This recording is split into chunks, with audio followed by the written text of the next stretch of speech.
انسان کی فطرت ہے کہ جب وہ کسی بھی کام کے بارے میں یہ جاننا چاہتا ہے کہ اس کام کی اہمیت کیا ہے یا اس کی عظمت اور فضیلت کیا ہے، تو وہ انسان یہ جاننے کی کوشش کرتا ہے کہ اس کام کے متعلق کہنے والا کون ہے اور اس کام کو کرنے والا کون ہے۔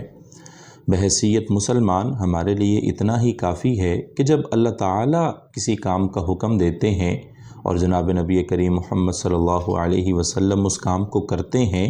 تو وہ ہمارے لیے بہت اہمیت کا حامل ہو جاتا ہے۔